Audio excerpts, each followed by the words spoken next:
Saludos, ¿qué tal? Buenas tardes, ya estamos a viernes, ya estamos a las puertas del fin de semana, ya toca disfrutar un poquito. ¿Cómo disfrutar? Vamos a disfrutar esta tarde con el programa que les hemos preparado, ese resumen de lo mejor que hemos tenido en Sevilla TV en estos últimos 3 días, porque ya saben que el lunes pues, fue el Vía Crucis y no tuvimos nuestro habitual programa. Hoy hemos seleccionado pues, las entrevistas que hemos considerado más importantes de los protagonistas que han ido pasando y da la coincidencia, da la casualidad de que nos ha quedado un programa muy pero que muy literario y vamos a empezar con Anabel González, con el libro que nos vino a presentar Lo que no pasó. También tendremos que retomar esa entrevista que tuvimos con Carlos del Amor y esa dama desconocida, un libro que versa, que trata de un pintor sevillano, de Diego Velázquez, y ese cuadro tan desconocido y esa dama tan desconocida que pintó.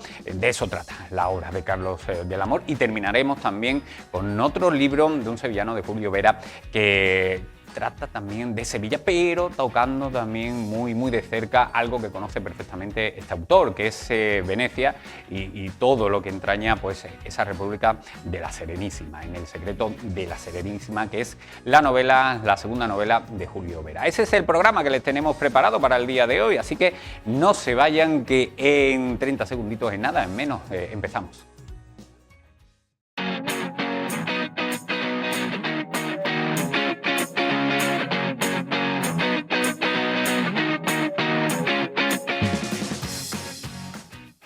Muy buenas tardes, como decimos, tenemos un gran programa por delante y vamos a comenzarlo con lectura, además con una guía muy interesante para ayudarnos en esos momentos de ruido, de estrés y donde incluso cuando nosotros somos nuestro propio enemigo. Aquí tenemos Lo que no pasó, de Anabel González, está con nosotros su autora. Muy buenas tardes. Anabel, buenas tardes. En este caso, Lo que no pasó, un libro, una tercera entrega, ¿no?, de diferentes libros que ya has escrito. ¿Qué es lo que no pasó? Pues a veces algo muy importante de nuestra vida que nos pasa desapercibido en medio de muchas cosas que sí que pasaron y nos acordamos demasiado de ellas, pero en ocasiones los huecos o lo que no nos dijeron las personas que eran importantes para nosotros, el afecto que nos faltó o la comprensión que nos faltó en un momento determinado, pues a veces es que nos explica mucho de quiénes somos ahora o de las elecciones que tomamos y de cómo estamos. Un libro que podemos encontrar ya en las diferentes plataformas, pero como suele ser habitual, y suelo preguntar siempre a cada uno de los autores que viene por Sevilla TV, ¿quién es Anabel González y por qué escribe Lo que no pasó?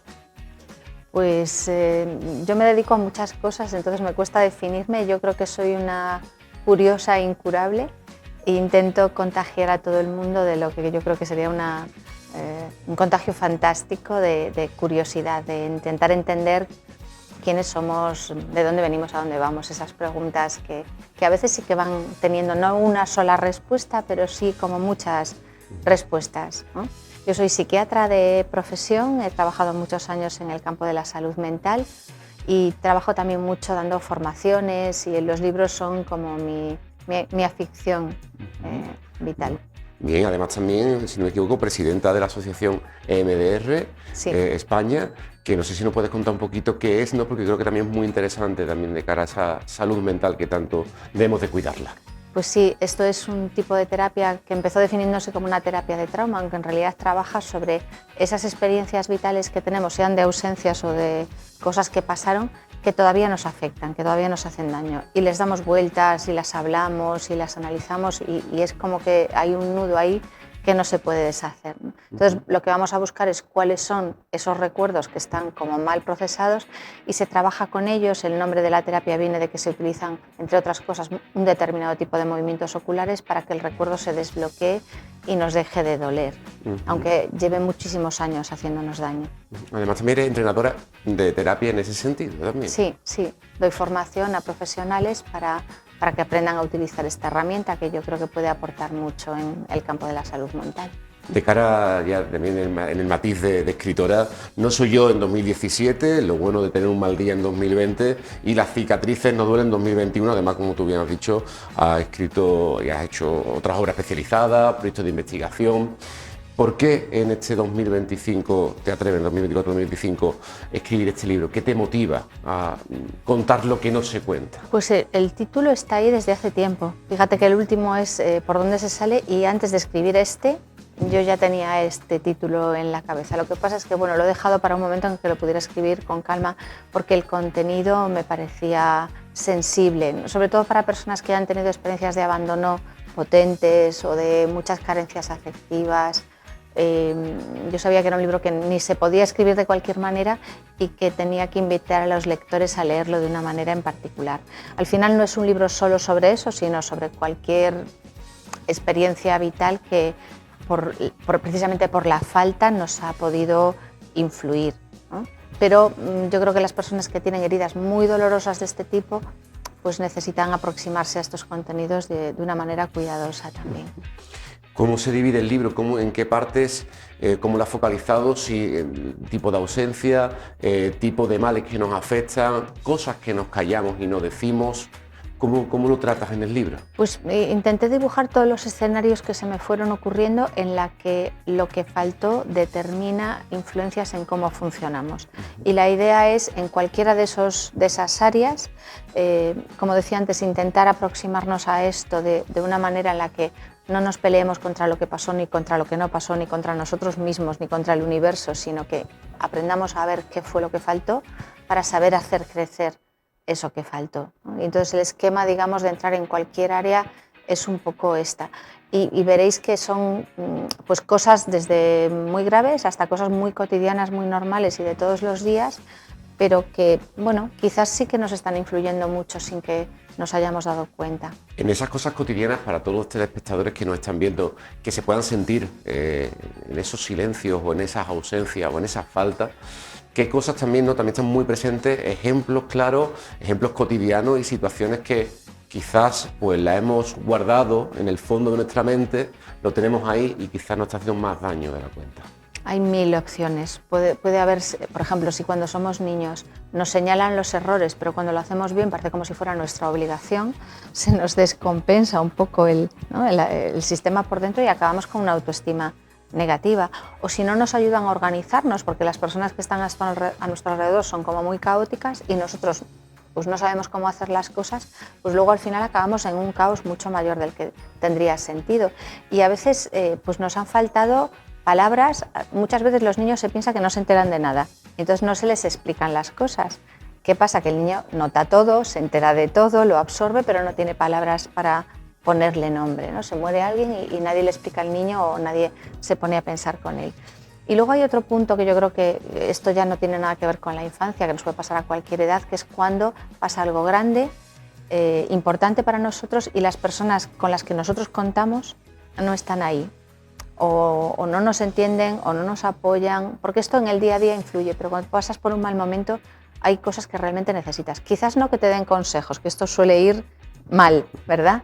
Pero que notar que la gente está ahí, que les importas y que tratan de ayudarte, pues esa falta, por ejemplo, nos puede influir un montón. En ese apartado, la verdad que me he sentido identificado, lo digo abiertamente, en esa parte, en esa ausencia de las personas que tú quieres, ¿no? O que tú aprecias de tu círculo cercano. ¿Es quizá eso lo más doloroso que puede hacernos alguien que nos quiere, más que incluso insultarnos cualquier palabra no malsonante que nos puedan decir? ¿Es lo peor? Yo diría que sí, hombre, depende de las palabras, que hay algunas que son como puñales, ¿verdad?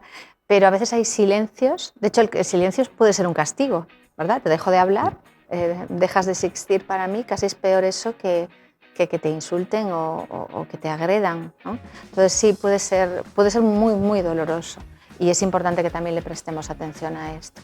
¿Y qué papel juega también en el libro lo que no pasó? Porque muchas veces en nuestra cabeza hay cosas que no pasan, pero nosotros nos montamos una película que ni Steven Spielberg. Bueno, a veces construimos un mundo paralelo, es una de las formas de rellenar los huecos de lo que no pasó.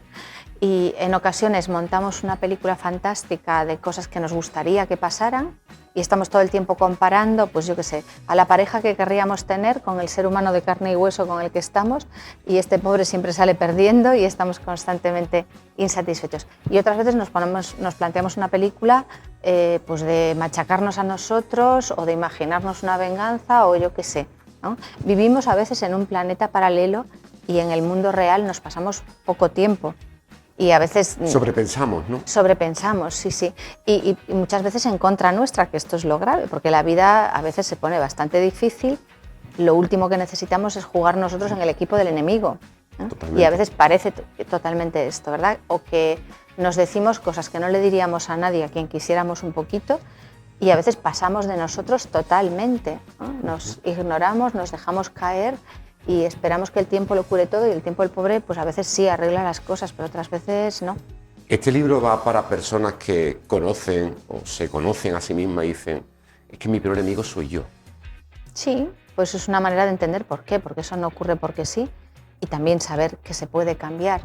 Pero yo creo que también puede ser interesante para personas que no tienen ni idea de dónde está el problema, que a veces nos pasa, ¿no? Ves que tienes una dificultad, que acabas siempre en el mismo sitio, que en las relaciones siempre acabas tú poniendo más de lo que pone el otro.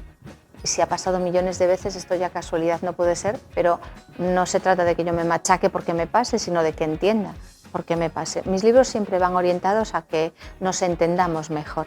Yo creo que si nos entendemos mejor, la idea de qué es lo que nos vendría bien cambiar la vamos a tener más clara y vamos a saber ayudarnos mejor a llegar ahí. ¿Realmente nos conocemos? O sea, ¿realmente cuando nos hablamos con nosotros mismos, realmente nos conocemos? Espero que no, porque la vida es un descubrimiento constante, ¿no? Y si llega un momento en que de nosotros mismos o de los demás o del mundo ya nos lo sabemos todo, yo creo que a partir de ahí la vida será un aburrimiento terrible, ¿no? Yo, como soy muy fan de la curiosidad, creo que lo interesante es que nos vayamos descubriendo, ¿no? Y nunca nos terminamos de descubrir. Nos podemos sorprender de nosotros mismos, por suerte, creo yo, toda la vida. Lo que no pasó, has dicho al principio de la entrevista que querías tener un momento en concreto, dejarle su espacio para poder escribirlo. ¿Cómo ha sido la experiencia de escribir una guía, ¿no? Como también lo dices así, que es este libro? ¿Cómo ha sido la experiencia, no sé si incluso de conocimiento de personas allegadas, tu propia experiencia? ¿Cómo ha sido ese proceso de creación? Porque al final esto es una guía que para muchos nos va a ayudar y para otros es dar luz a un problema que quizás, como tú habías dicho, no le damos nombre.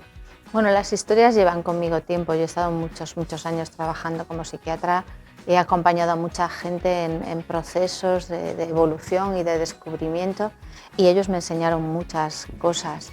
Así que, bueno, en el fondo son sus historias, sin citar a nadie, por supuesto, y sin dar ningún dato personal, pero son los aprendizajes que tuve con ellos, en realidad, lo que ha hecho el libro.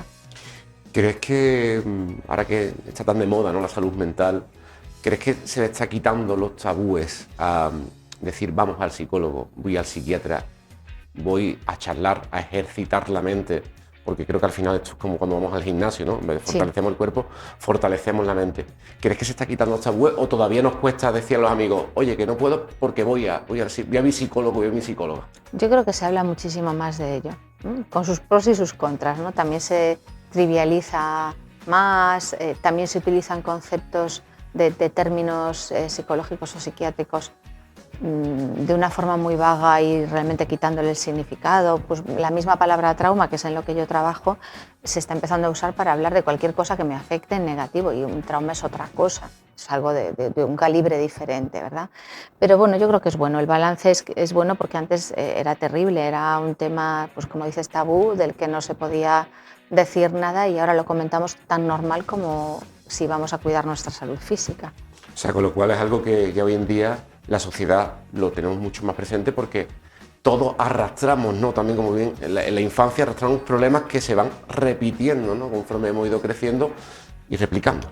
Claro, o sea, es perfectamente normal que digamos todos tenemos problemas de salud física, mayores o menores, algunos poca cosa, pero ¿no? Pues todos tenemos problemas de salud mental. ¿Todos tenemos que ir al terapeuta? No, en absoluto. La mayor parte de las veces son cosillas que nosotros mismos podemos ir recolocando, y hay gente que le va bastante bien funcionando como funciona y no tiene por qué cambiar absolutamente nada. Pero es absolutamente normal que veamos que en algunas cosas podríamos funcionar un poquito mejor, o que hay algunas emociones que llevamos peor, o que hay determinadas cosas que nos afectan. Esto no lo convierte en una enfermedad mental, ¿vale? Digo, problemillas de funcionamiento en cuanto a lo emocional. Yo creo que es tan normal como decir que podemos tener problemas físicos, ¿no? Achaque, ¿no? Bueno, Claro. voy tirando, haces ejercicio y se resuelve ese Claro, problema, ¿no? Quizá. me duele la rodilla porque he corrido demasiado y me he sobrecargado. Bueno, pues estoy un poco estresado porque he hecho demasiadas cosas o me han pasado demasiadas cosas y estoy un poquito con la resaca, pues es muy normal. Hay una parte en el libro en el que dice el cambio desde nosotros. Sí, porque muchas veces estamos esperando que cambie el mundo, que cambien los demás, que los demás hagan las cosas como nosotros creemos que las tienen que hacer. Y a veces el resultado es que esperamos sentados y eso no llega a pasar porque nosotros tenemos cierta influencia en los demás, pero no tanta como para poder diseñar qué es lo que tienen que decir o cómo tienen que hacer. Yo puedo decidir qué hacer con lo que los demás hacen y si alguien me dice algo que a mí me hace daño, yo puedo hacer A, B, C o D. Me tengo que mover en el margen de maniobra que yo tengo. Y si puedo influir en los demás, pues voy a ver qué cosas de las que yo puedo hacer pueden influir más positivamente en los demás. Y a veces a los demás hay que dejarlos por imposibles también. Es quizás algo que debemos de aprender a dejar problemas o cosas que no nos aportan, decir, oye, esto está aquí, igual que lo que no pasó, lo que sí ha pasado, decir, oye, hasta aquí. Sí, yo tampoco estoy de acuerdo con esta moda de las personas tóxicas que se ha difundido ahora, ¿no? Porque parece que las personas o tienen una etiqueta de tóxica o tienen una etiqueta de vitamina y entonces vamos así. Esto de etiquetar a la gente realmente es muy poco saludable a nivel de salud mental, porque todos tenemos nuestras cosillas. Lo que pasa es que hay relaciones que bueno, pues nos aportan más y son las que tenemos como relaciones prioritarias y relaciones que nos consumen más de lo que nos aportan y bueno, que podemos distanciarnos un poco de ellas. Igual tampoco tenemos que tachar a todo el mundo, a menos que sea alguien ya claramente dañino, ¿no? Pero todos tenemos matices, todos tenemos fallos y no encajamos entre nosotros igual. A lo mejor una persona encaja fenomenal con un tipo de sujeto y con otro pues no casan. Entonces, bueno, nos movemos hacia lo que nos aporta, nos distanciamos de lo que no nos aporta. El problema viene cuando nos quedamos aferrados a lo que nos hace daño. Ahí sí, ¿no? O a lo que nos consume más de lo que nos aporta. Quizá porque cosas que no pasan, ¿no? O queremos que pasen y no, es decir, lo decía, las redes sociales, la sociedad en general, ¿no? Nos invita a ser de una forma y quizá viene esa frustración, ¿no? Que queremos tener el grupo de amigos que nos han vendido, el grupo de amigos que hemos tenido desde chicos, porque el que hemos tenido desde siempre y no permitimos el cambio. No sé si eso también, a la hora también de los libros, pues también das luz, ¿no? A ese problema de decir, oye, hay que saber evolucionar, cambiar ante la situación. Sí, yo creo que las redes sociales las podemos usar de maneras diferentes. Para algunas personas son una fuente de información, de ver a gente a la que le puede pasar lo mismo que te pasa a ti, de establecer conexión. Yo creo que tienen también su parte buena, ¿no? Pero yo creo que más allá de eso tenemos que hacer una evaluación personal de qué cosas nos pasan a nosotros, ¿eh? ¿Nos puede influir la sociedad? Pues por supuesto que sí, que nos va a influir. Pero luego cada persona tiene una historia muy diferente y la influencia de esas normas sociales o de esas costumbres que vamos cogiendo, pues yo creo que cada uno tiene que ver dónde está. Yo creo que ninguna regla general, ninguna receta, ninguna recomendación le sirve a todo el mundo. Totalmente. Tenemos que ver cada uno qué necesitamos. Lo que sí le sirve a mucha gente es lo que no pasó, Anabel. Sin Eso duda, espero. dar luz, ¿no? Eso espero. La idea es ayudar a entendernos, que para mí es algo, como digo, muy importante. Y desde ahí, si entendemos bien dónde están las carencias, podremos ver dónde tenemos que sembrar. Y que nos lo planteemos así, como sembrar, cultivar la tierra, regarla lo que haga falta y esperar a que la cosecha crezca, porque a veces buscamos también magia rápida y la mente no funciona así. Totalmente, totalmente. Además también recomendamos leer todos los títulos, por ejemplo, en este caso, lo bueno de tener un mal día, que muchas veces nos criticamos, nos fustigamos y también eso es muy positivo. Necesitamos aprender a llevar bien los días malos. La verdad que sí. Anabel, muchísimas gracias por estar con nosotros en Sevilla TV. Oye, en este caso, un libro muy recomendable aquí en la redacción. Ha gustado muchísimo porque creo que se da luz y se da voz a tantas cosas que nos callamos y que no contamos. Pues sí, esa es la idea. Anabel, muchísimas gracias por estar con nosotros. A ti. Aquí dejamos una entrevista que por el tiempo se nos pasa volando y nosotros, compañeros, nos vamos a ir con nuestra compañera Lidia Hernández a la fundición, en este caso, a disfrutar de la obra Sujeta para conocer con sus actrices esta obra de teatro para todas aquellas personas pues, que ya se la hayan perdido, poder conocer cómo en esa clave de humor mostrar sus cuerpos y ver lo que la sociedad opina de ellos. Una obra que merece muchísimo la pena y nuestra compañera Lidia Hernández nos lo cuenta. Teatro La Fundición, obras de teatro sujetas. Pues nos hemos venido hasta el Teatro La Fundición en pleno centro de Sevilla y me acompañan dos miembros de la compañía Te Atrapadas. Alicia Gómez, muy buenas, directora de la compañía, encantada. Igualmente. Y Trini Ferrera, que es actriz y autora de una obra que ha tenido lugar hace muy poquito aquí en el Teatro de La Fundición. Muy buenas. Hola, encantada. ¿Qué tal? Bueno, para empezar, empezamos contigo, Alicia. Háblanos un poco sobre cómo surge la compañía Te Atrapadas y qué tipo de proyectos lleváis a cabo.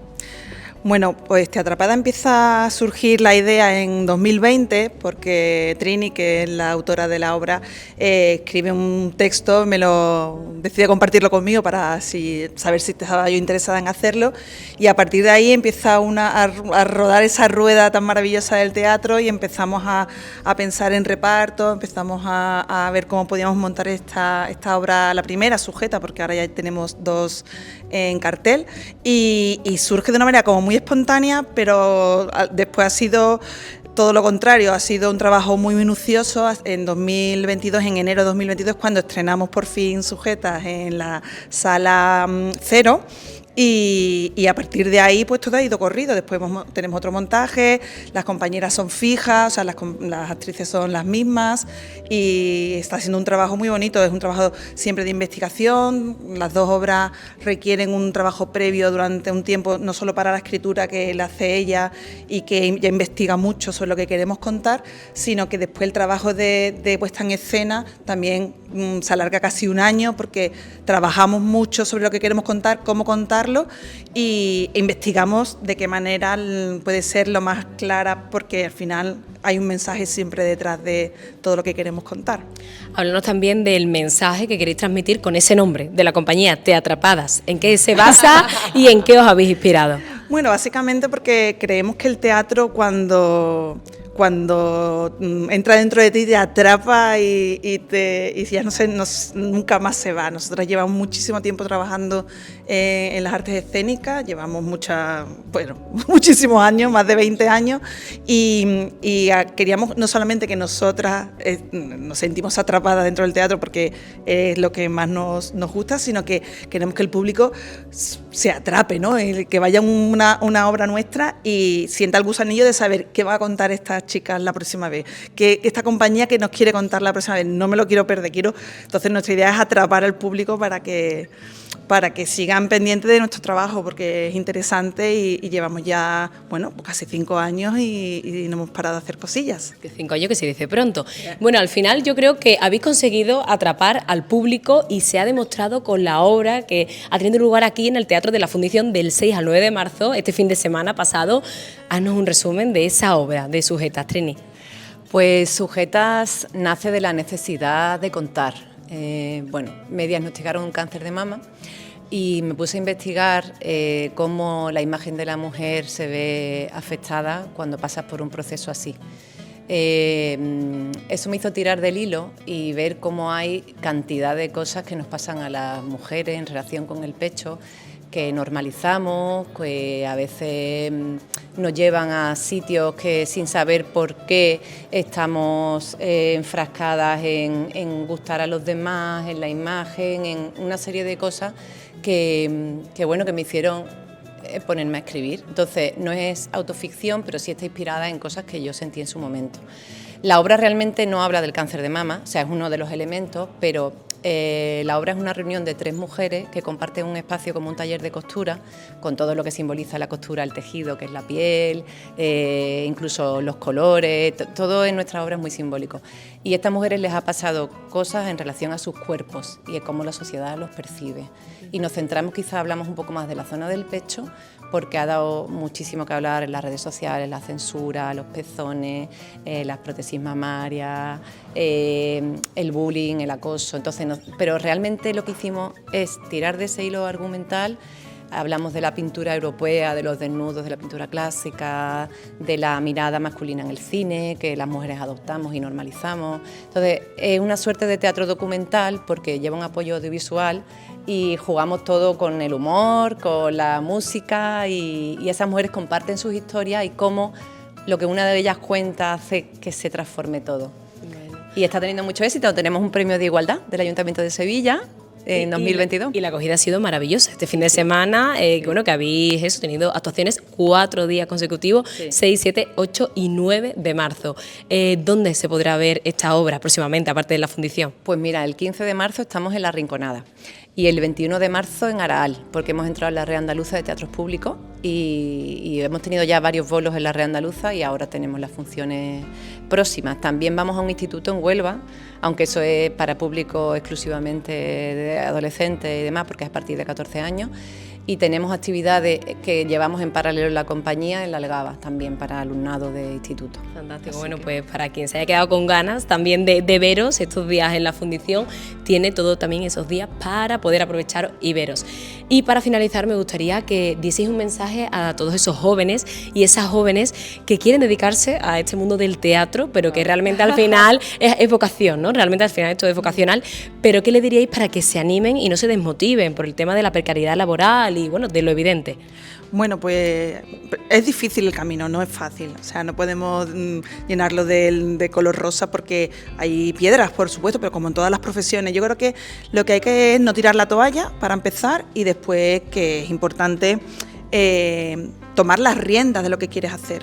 No estar esperando siempre que sea alguien el que te llame, sea una compañía la que cuente contigo, sino que seamos nosotros mismos, o sea, que ellos tengan la iniciativa, o que nosotras veníamos de estar trabajando cada una en compañías distintas, llega un momento como que hay un parón y decimos, pues vamos a hacer nosotras algo, vamos a proponer, vamos a montar, vamos a buscarnos la vida. Y creo que es importante que sepan que una vez terminas tus estudios, no todo está hecho, sino que tú tienes que empezar a seguir formándote y a buscarte y proponer, porque nuestras voces se tienen que escuchar, porque tienes que esperar a que alguien...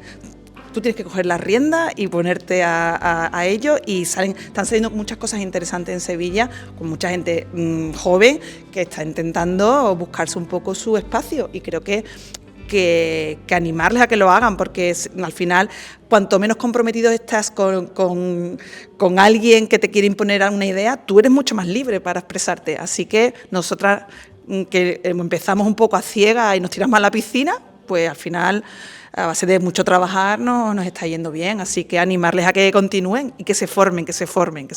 Bueno, y que no ha sido eso un camino de rosas, pero es verdad que, bueno, que se puede conseguir, que con constancia, disciplina de trabajo, es posible. Exacto. Mucho trabajo. Eso es. Y por aquí, Trini, también un mensaje, también, bueno, como autora y actriz de la obra Sujetas, ¿qué le dirías a todos esos jóvenes que, bueno, que algún día aspiran a ser como tú? A ver, poco puedo decir porque Alicia lo ha resumido muy bien. Esto es una carrera de fondo.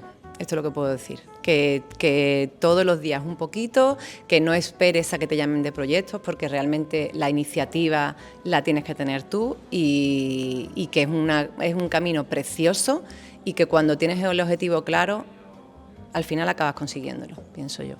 Porque ¿qué crees que el teatro puede aportar a tu vida? Realmente tú, como actriz, al cine como autora. Bueno, para mí el teatro siempre ha sido sanador, pero yo considero que es una herramienta de transformación para la sociedad. La gente cuando sale a ver ciertas obras acaba removida, acaba reflexionando y eso para mí es lo milagroso, que la obra dure más allá de la representación, que consigamos luego reflexionar sobre lo que acabamos de ver y remover conciencia y quizá consigamos cambios de actitudes. Y en cuanto a la profesión como tal, indiscutiblemente tiene que ser vocacional. Indiscutiblemente. que no se puede discutir. Una persona que dice, sí me gusta, pero bueno, no me convence, que no se meta en el teatro. No, está claro que no, porque no. Hombre, es duro, porque estáis animando también eso a los jóvenes, las jóvenes, pero que también hay que decir que es duro, que muchas horas, mucha inestabilidad y al final, bueno, pues no se tiene esa certeza, ¿no? Esa estabilidad deseada que en otros labores sí. Claro, exactamente, sí. pero es una cuestión también quizá de complementar haciendo otras cosas, dando talleres o, no sé, formándote para poder trabajar en cosas en paralelo, pero realmente si luchas yo creo que consigues cosas. Nosotras nos está costando, llevamos ya un tiempo trabajándolo y creo que ahora estamos viendo los frutos. De hecho, hemos estrenado nuestra segunda pieza en el festival, en el FEST de Sevilla, en octubre, el Festival de Teatro Internacional, y que versa sobre salud mental, el vacío del espejo, y también ha tenido una acogida fabulosa. Sí, estamos muy contentas. Bueno, chicas, os felicito por la labor que hacéis, por el trabajo, el esfuerzo y la dedicación. Enhorabuena por esa pedazo de obra, que yo no he podido venir al Teatro de la Fundición, pero sí que me apunto una de las fechas que me habéis dicho, que iré a veros. Así que muchísimas gracias y que sigáis haciendo obras tan importantes como esta, de reflexión social y que son tan necesarias. Muchas gracias. Gracias a ti. Gracias. Muchas gracias, muchas gracias.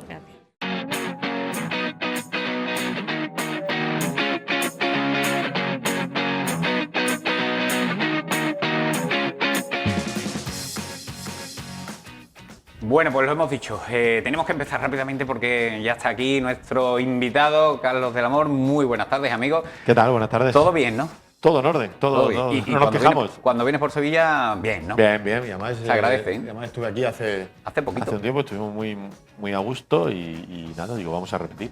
Y además con un libro que tiene que guarda una relación muy estrecha con Sevilla por su protagonista. Mucha relación, porque sus dos grandes protagonistas son sevillanos. Uno, el más conocido, aunque es muy desconocido, que es Diego Velázquez, y otra muy desconocida, que es la mujer de Velázquez, que es Juana Pacheco. Una dama desconocida, que también aprovechamos y es el título de Es el de la título obra. del libro, es esa dama que se asoma ahí en la portada, en la cubierta, que intenta, que la miremos, intenta que le hagamos caso, intenta saber, ver la luz para decir, oye, aquí estoy y alguien me pintó hace 400 años. Y eso es la novela, intentar saber quién pintó a esta dama hace 400 años y quién es esa chica. ¿Cómo llegas a esta historia o cómo te llega esta historia a ti? ¿Y cómo sobre todo te seduce tanto para crear esta novela? Pues llego a través de algo tan sencillo como que me escriban un mail y me cuenten.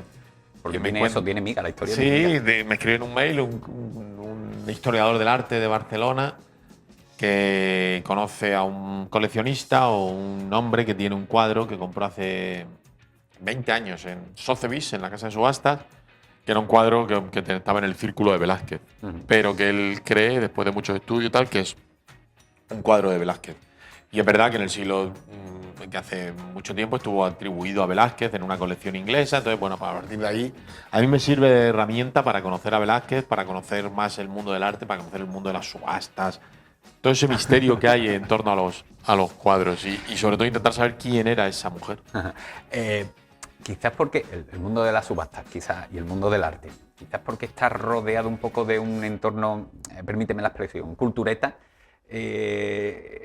no se ven, o porque es más desconocido, no se ven determinados entresijos que también hay. Ahí también hay miga, en esas cosas. No, bueno, yo creo que hay miga. Sí, en todo. Pero claro, como no se conoce tanto, yo creo ese que mundo tampoco, también hay intrahistoria. Yo creo que hay intrahistoria en todo, ¿no? Sí, aquí, desde el mismo momento en que es negocio, y el arte es negocio. No lo quería decir yo tan bruscamente, pero sí es verdad. Es que cuando hay negocio de por medio, al final. Y mueve mucho, hay lío, mucho dinero. Por eso. Es decir, vale más. Tampoco lo quería decir yo.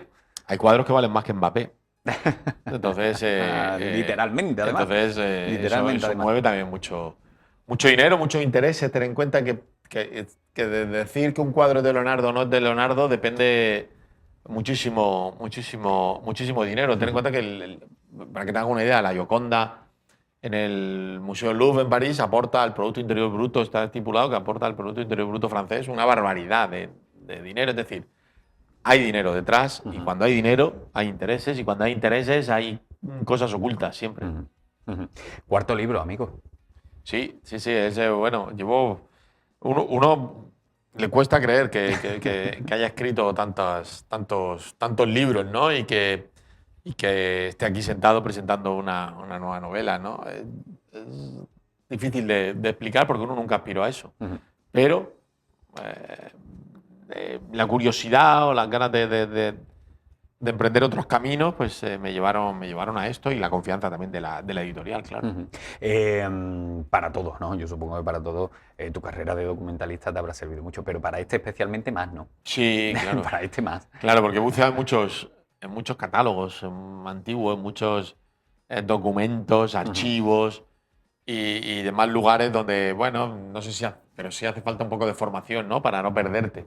Porque a veces el exceso de información lo que hace es desinformarnos o al revés, o confundirnos. Y a mí yo creo que mi formación me ha servido para saber descartar cosas y ir más a lo preciso, ¿no? Y eso lo unes. El periodismo pues te sirve para contar eso que has descubierto. ¿Cómo se dota de interés un cuadro que tiene su protagonismo, pero que no es de los más conocidos, y un pintor que es un genio absoluto, pero que no tiene una vida tan apasionante, llamémoslo así, como otros pintores a lo mejor? A mí lo que más me interesa de esta historia es que el cuadro es desconocido. Es decir, ya se ha escrito mucho sobre las Meninas, se ha escrito mucho sobre la Gioconda, se ha escrito pero mucho ¿cómo sobre... se le dota de ese interés? Porque también, para que atrape al público. Porque al tú piensas que hay una chica que hace 400 años se sentó delante de alguien y fue pintada. Y no sabemos nada de ella. Es una gran desconocida, es una dama desconocida. Lo que hay que intentar es trazar la biografía, el ADN de esa chica hasta llegar a algún sitio.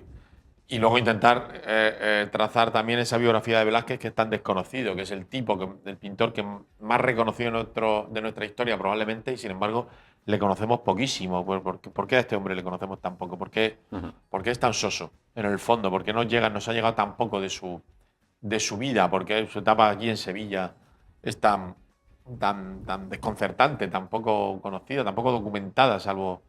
Entonces yo creo que eso es lo que dota de interés. Al final... El ser humano lo que busca son respuestas y conocer nuevas cosas. Y yo creo que aquí se dan los ingredientes para conocer nuevas cosas. Pero en una actualidad, la del día de hoy, donde lo que prima es lo noticioso, pero lo morboso también. No, yo no.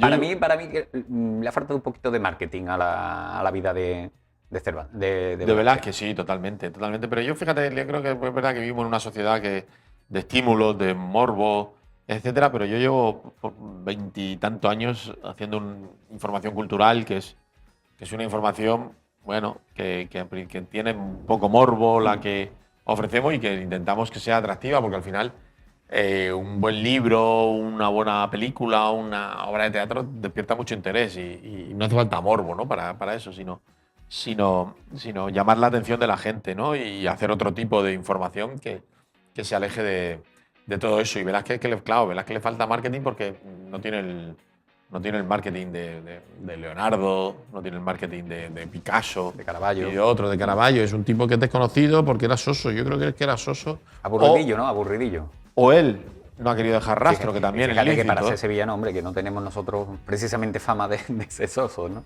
No tenía Esa chispa no la tenía. No, parece que no. Pero sin embargo, fíjate que era un tipo que viaja a Italia, que hace 400 años no se viajaba así por así, y viaja a Italia. En el segundo viaje a Italia parece que tiene un amante, que es la Venus del Espejo. O sea, fíjate si esto da para película. Tiene un hijo, ese hijo fallece, o sea, tiene muchos ingredientes Es un genio universal y no sé, a ver, yo sí, pero la sensación que me da es que bueno, los expertos en la materia lo conocen, todo el mundo lo conoce por cuadros que tú has mencionado, pero no sé, me da esa sensación que no tiene a lo mejor el reconocimiento popular que pueden tener otros. Pero porque su reconocimiento es tardío.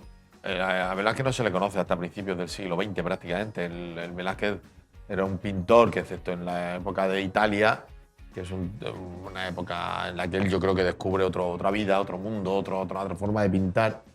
Era un pintor que sus cuadros colgaban en palacio y lo veían los la verdad es que, claro, estaba siempre en palacio. Dentro de la corte, claro. Entonces, hasta que se abre el Museo del Prado y empiezan a colgar los cuadros, pero en el Museo del Prado al principio no va nadie. Van 6-7 personas al día. Hasta que lo descubren los impresionistas franceses, que entonces sí dicen, pero bueno, si allí hay un tío que pinta como Dios. Y entonces empieza a crecer su fama y la gente va al Prado y le venera, ¿no? Y yo creo que eso es lo que termina por convertirle en universal, pero en tardío. Y ese todavía no tiene el peso de Leonardo, que siempre su vida y su conocimiento fue de tal. Le falta ese paso del tiempo y que baje a la tierra también. Yo creo que Velázquez tiene que bajar un poco a la tierra. Fíjate, me viene a la mente una pregunta que te iba a hacer, y perdona que te interrumpa, pero es que hilo perfectamente con lo que has dicho, en ese descubrimiento de impresionistas franceses. Infravaloramos nuestra cultura muchas veces. No, yo creo que no. Yo creo que tenemos un apabullante patrimonio cultural y unos creadores y creadoras brutales, ¿no? Yo creo que no la infravaloramos. Lo que no sé es a veces si la hemos tratado del todo bien. Es decir, he intentado ahora hacer un reportaje para otro medio y buscábamos una estatua de Velázquez en Sevilla. ¿Dónde hay una estatua de Velázquez? Creo que hay una, ¿no? Pero no tiene, no sé. Claro, es lo que te decía. No tiene Velázquez debería tener aquí una estatua, sería precioso. Bueno, y hasta hace poco su casa ha habido litigio con ella. Sí, ahora parece que arranca por fin, que la casa natal de Velázquez debería ser lugar de peregrinación para todos los amantes del arte. Pero yo qué sé, yo pondría en Plaza Nueva, pondría una estatua de Velázquez de pie pintando y mirando a la gente, y la gente entraría en ese ecosistema velázqueño. Por ejemplo, en una iglesia como la del Cristo de Burgos, en la Plaza San Pedro. Claro. Hay muy poca historia para un genio de la pintura como el que tenemos aquí, eso sí es cierto. Sí, es no sé, uno de los sevillanos más universales de la historia, ¿no? Probablemente. Totalmente. ¿Tienes la impresión a lo mejor que has abierto una vía y que en un futuro pues se investigue más de este cuadro? Porque, por no sé si de este cuadro, pero sí que creo que se va a abrir una vía de investigar otros cuadros de Velázquez o que salgan a la luz otros cuadros de Velázquez o posibles cuadros de Velázquez. A lo mejor ella ha hecho un servicio maravilloso, que es dar a conocer otras obras de Velázquez, y espero que sí. Espero que esa vía sea una vía a explorar. Tú también abarcas otros personajes también alrededor de la vida de Diego Velázquez, no tan conocidos. Y esos personajes también los incluyen. Bueno, sobre todo Juana, ¿no? Juana es la gran desconocida, es su mujer, su novia desde críos, la que está siempre a su lado, la que probablemente le sufre. Su hermano. Su hermano, también pintor. Velázquez es como... Muchas veces pasa, ¿no? Pasa con los grandes genios, es como el sol, ¿no? Que si te acercas te quema, ¿no? Velázquez, Pacheco, su maestro, era muy buen pintor, pero quedó opacado su obra al lado de la de su discípulo. Juana tiene pinta de que pintó, tiene todo, parece que él hizo alguna obra y tal, pero es una gran desconocida. Su hermano parece que tenía también trazas de artista y queda totalmente opacado. Es decir, todo el que se acerca a Velázquez parece que queda a la sombra de alguien que no conocemos encima. Entonces, bueno, eso suele pasar mucho con los grandes genios, ¿no? Que queman muchas veces a lo que hay alrededor. Hay más perdedores que ganadores. Bueno, es que en la vida hay más perdedores que ganadores. Yo creo y además yo creo que la derrota es mucho más novelesca que la victoria, ¿no? En la vida no se va siempre ganando, ¿no? En la vida se gana y se pierde, y eso pasa en la novela también, ¿no? Que hay, yo creo que la derrota, las grandes canciones suelen ser de desamor. Es decir, busca una canción de Sabina que cante al amor. Sabina canta al desamor y de ahí salen las buenas canciones. Yo creo que en general las buenas canciones salen de eso, de momentos en los que están más bajos, y yo creo que en la novela pasa lo mismo, que no somos personajes tampoco de Marvel, ¿no? De superhéroes, sino que somos ni mucho humanos, menos, ni mucho menos. Y sufrimos derrotas, y esas derrotas yo creo que son novelescas, y aquí hay personajes que baqueteados por la vida, desde el propio coleccionista, ¿no? Que es un tipo hecho a sí mismo, el dueño del cuadro, hecho a sí mismo, con muchas sombras, desengañado, y que probablemente termine sus días con un cuadro que compró creyendo que era de Velázquez, apostando porque es de Velázquez, y termine él con el cuadro como único testigo, ¿no? de esa vida. ¿Un poco un homenaje a los perdedores, quizás? No es un homenaje a los perdedores, tampoco vamos a regocijar en la derrota, ¿no? Pero sí es de decir, oye, pues no siempre se gana. En la vida no siempre se gana, aunque yo creo que ella va a terminar ganando. No sé el qué, pero la protagonista del libro, que es la chica que nos mira desde el cuadro, va a terminar ganando. Que escriba sobre perdedores, un hombre como tú, que eres del Madrid. Yo soy del Murcia. Tú eres del Madrid. Yo soy del Real Murcia. Tú eres del ¿Tú de Madrid. quién eres? ¿Tú de quién eres? Yo no te lo puedo decir. No, te lo digo porque si no me matan. No, no puedes Si salir a la calle. Claro, no puedo salir yo. No, que no. Eso como aquí, es verdad que el confesar de qué equipos eres de aquí en Sevilla es un deporte de riesgo. Sí. Es un deporte de riesgo, es un deporte de riesgo. Te juegas mucho, te Tengo- juegas te- mucho. Un tengo- periodista que diga abiertamente de qué equipo es, sobre todo si se dedica al deporte. Si se dedica a otros ámbitos del periodismo, no pasa absolutamente nada. Pero Ya. si se dedica al deporte, es Velázquez, complicado. Velázquez, ¿de quién sería? Velázquez, ¿de quién sería? Buena fuera de pregunta. Buena pregunta. Pues yo No, creo mira. que sería. Yo creo. De Sevilla, hombre, creo yo. Si Creo. lo vamos a la perspectiva de la realeza, sería más del Sevilla. Sí, ¿no? Sería más Sí, sería más del Sevilla. Si lo quieres poner en la perspectiva ganadores perdedores, bueno, el Sevilla ha tenido más títulos, el Betis tiene menos títulos, es más del pueblo, el Betis es un equipo más del pueblo, digamos, no sé. Aunque ahora, sea, obviamente, ahora, o sea, a partir de ahora ahora está muy en la alza el Betis. O sea, después hay de- que decirlo después de también. esto- Acá después- está intentando cambiar, revertir Después de esa esto, situación. Velázquez no puede salir a la calle. Sí. ¿No? Sí, sí. No puede. Pobre Diego.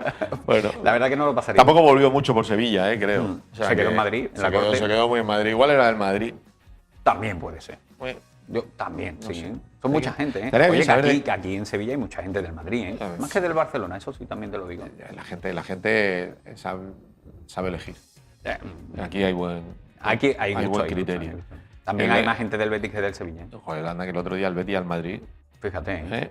Lo viste, ¿no? Me gusta mucho Isco. Siempre me ha gustado mucho Isco. Hombre, tonto tú no eres, ¿eh? No, es que siempre me ha Anda gustado que mucho. también te va a Pero- gustar no, pero es que es un fu- pues, Perró o Altimira. o algo de No, eso. pero es un jugador diferente. ¿eh? O sea, me gusta mucho Qué poco lo disfrutasteis ustedes, ¿eh? ¿eh? Que no lo disfrutasteis. A ver, poco, supimos, entiéndeme. Son 5 Copas de Europa. Que se El dice Madrid, pronto, que pero yo soy del Murcia, pero el Madrid tiene el problema de que no tiene paciencia con los Murcia ahora jugadores. va bien, va Murcia segundo, ¿no? Va Segundo o primero sí, en primera red. el otro día nos ganó el Ibiza Mm. y ahí fastidió. Sí. Pero bueno, pues yo reivindico a futbolistas como Isco. Son los que me hacen sentarme. Yo era muy fan de pequeño de Butragueño, por ejemplo. Ujú. Que me gustaba Pero mucho. no eres del Madrid. Que paraba, Tú no. eres de Real Murcia. Pero también me gustaba mucho Romario. Ah, vale, Ese vale. tipo de jugadores. Sí, sí, sí. Isco tiene así un poco, tiene el tren inferior muy Muy desarrollado. desarrollado y eso le hace, claro, joder, No se le quita a nadie, ¿eh? baquetear muy bien. Me gusta Isco, así que Isco, si no ves, que en Madrid no te supo aprovechar bien. No te supo aprovechar como merece. Hombre, aprovechar sí lo aprovechó, que te vuelvo a repetir. Decisivo en 3 finales de la Sí, Copa de Europa. pero ¿eh? que Isco debería haber llevado la batuta del Madrid muchos Eso sí. años. Y con Podría más, haber y con seguido más en el Madrid, regularidad. Sí, si Modri está, Isco podría haber Y estado. tal, y tiene mucha clase. Ujú, totalmente. Volviendo un poquito. Entonces, Oye, si quieres, seguimos hablando de fútbol, a mí me encanta. Sí, eso es lo que te iba a Soy decir, muy que futbolero. muchas veces en el ámbito del periodismo cultural parece que está mal visto ¿Por qué? o gustarle el fútbol. No sé. ¿Por qué? Son los estereotipos que arrastramos un Mira, poquito, ¿no?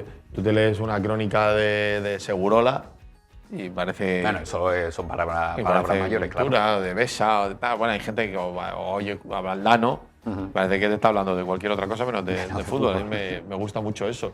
Pero no, pero ahora estaba dando la vuelta a la cabeza de qué equipo serían los pintores, que es un buen juego este. Escúchame, Goya, por pues. ejemplo, sería, yo creo, del Atlético de Madrid. Sí, no. Sí. ¿Sí? Goya, o sea, Goya viviendo en Madrid y tal, yo creo que claramente sería del Atlético de Madrid.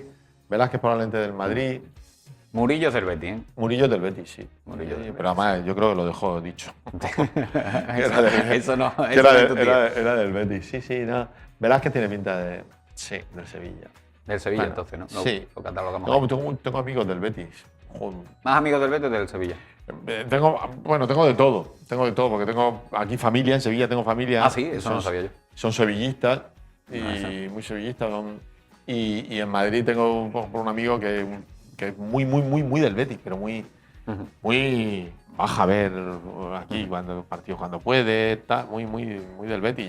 Su hijo lleva todos los días la camiseta del Betis. Oye, y hablando de actualidad, Luis Gordillo, ¿de qué ¿El pintor? el pintor? Sí. No lo sé de quién es, Es Gordillo. que yo no lo sé tampoco, por eso no, No sé lo si lo ha sé. dejado dicho. ¿No? No lo sé, no lo sé. ¿Te ha gustado el cartel de la Macarena, la has visto? A mí de Gordillo me gusta todo.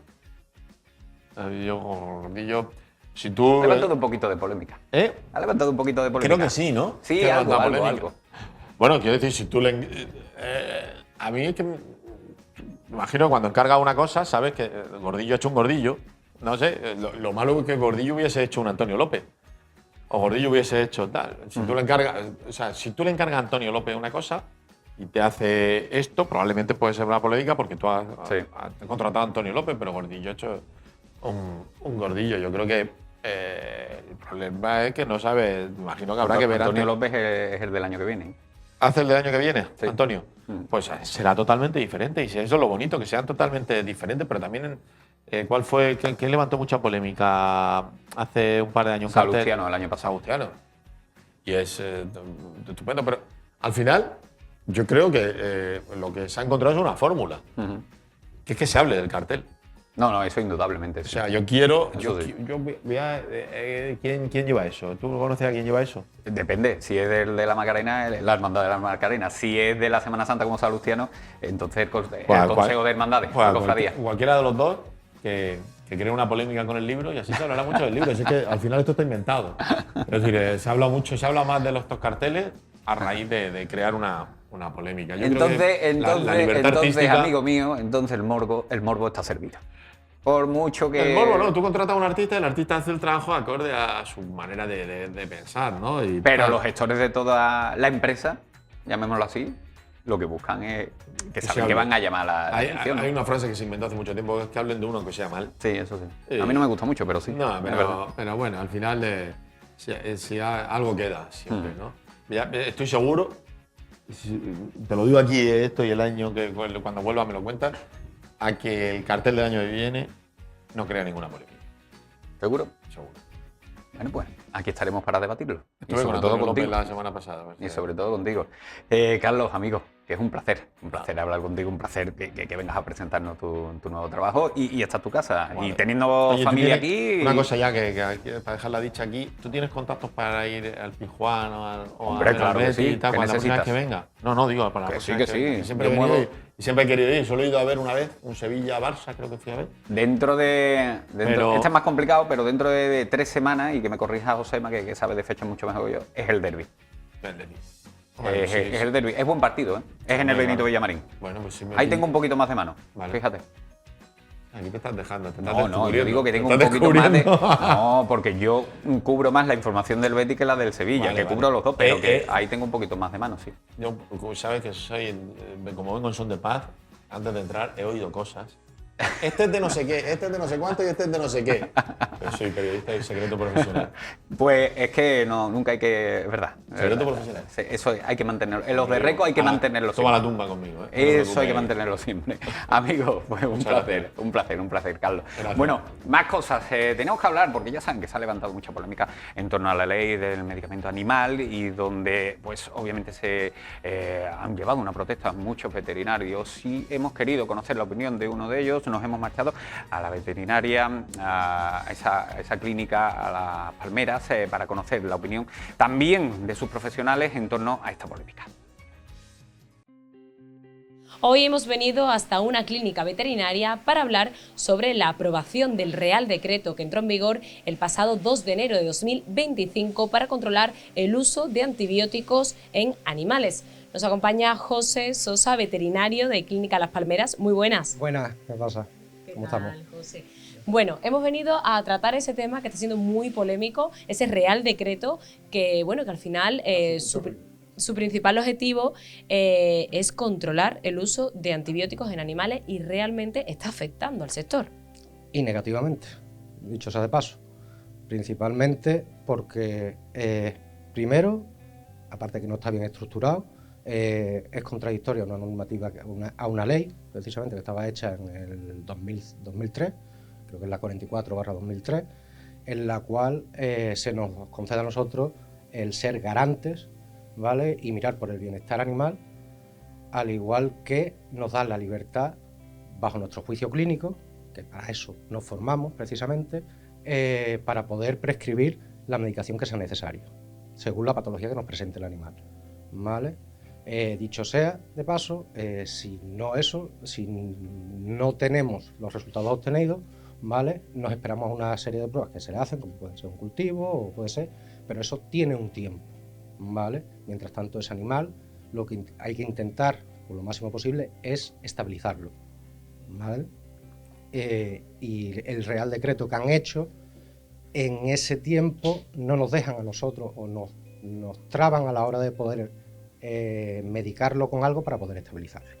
¿Vale? Sí, bueno, podemos decir que al final nos está afectando de forma bastante negativa y de hecho lo tenemos ya, porque ya se ha llevado a la práctica exactamente, y es que ya ha habido muertes de animales por este motivo, por este Real Decreto. Muertes y algunos que han estado afectados bastante mal, ¿vale? De hecho, no hace mucho, a un compañero por aquí, que es muy frecuente el tema de la procesionaria, que es una oruga que se da, le crea las espículas, se le clavan en la lengua, llegando a hincharse, impidiendo la capacidad respiratoria, y por contra, si no se trata bien y rápido, el animal puede llegar a perder la lengua, que es donde principalmente van, porque van olfateando y lo chupan y se le clavan las espículas, ¿vale? Esa lengua la pueden necrosar y perder, ¿vale? El tratamiento es muy sencillo, pero sí que hay que actuar con mucha presura, ¿vale? Primero, porque si afecta a las vías respiratorias, le puede causar un colapso y por tanto una asfixia del animal, y por contra, para intentar primordiar y salvarle la lengua, ¿vale? Consiste en un simple urbasón, ¿vale?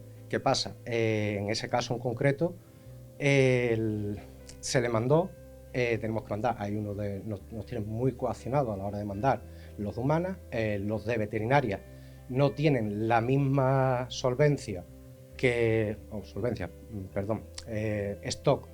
los de humanas, ¿vale? Con lo cual no tenían para dárselo al momento.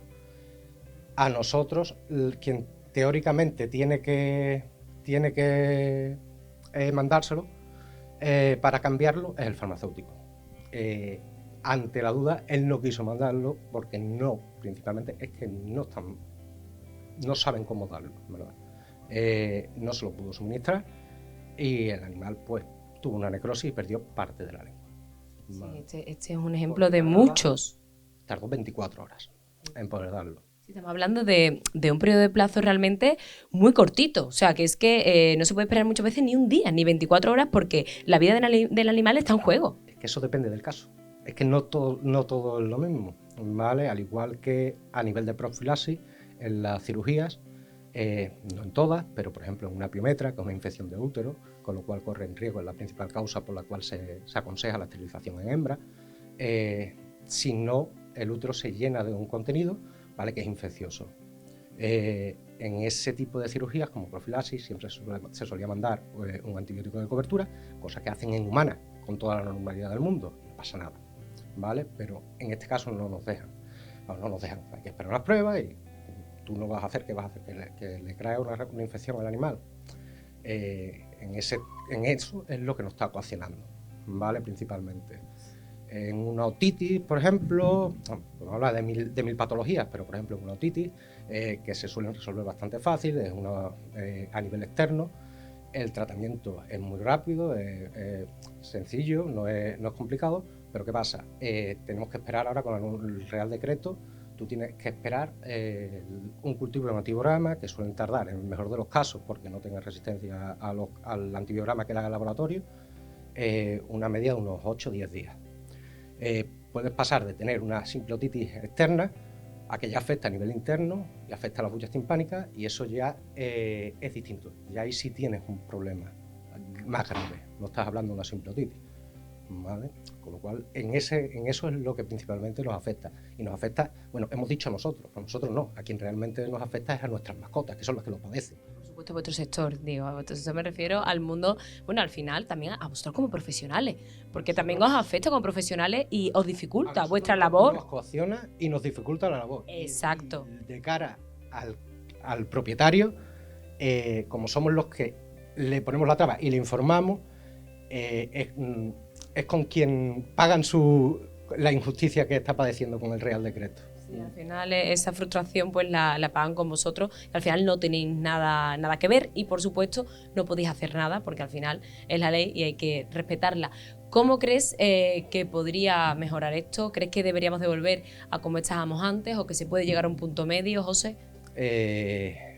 A un punto intermedio, ni tanto ni tampoco. Y sobre todo con sentido común, simplemente sentido común. Aplicar un sentido común. Lo primero que tienes que hacer en este caso es, vamos a ver, al profesional que lo atiende, el compañero que sea, se ha formado para poder tratar eso, ¿vale? Y lo que primero tienes que hacer es estabilizar al animal, sea como sea. Porque si no tienes animal que tratar, da igual la prueba que mandes, la medicación que te digan que tienes que mandarle. Es que no va a estar para dárselo. Y frustra profesionalmente a nosotros. Hablan mil cosas, pero estamos para ellos, para atenderlos y poder ayudarlo como podamos o como hemos estudiado para poder ayudarlo, ¿vale? Y una vez que hayas hecho eso, si ha tenido una sensibilidad intermedia a un antibiótico, el animal está estabilizado, ¿vale? Entonces pues, puedes esperar las pruebas que te dan. Si la prueba te contradice la medicación que tú le has mandado porque tenga una sensibilidad parcial a ese antibiótico, pues se lo puedes modificar después, pero eso está estable y no es lo mismo en una intensidad de afección baja, ¿vale?, que a un nivel más alto, ¿vale? O como por ejemplo tengo a otro que a la hora de medicar, es un cliente personalmente, a la hora de prescribir un medicamento tiene una sensibilidad parcial a los antibióticos que se comercializan aquí normalmente. Y los que me mandan, porque según el Real Decreto, yo tengo que mandar de animal, sea de otra especie o de lo que sea, ¿vale?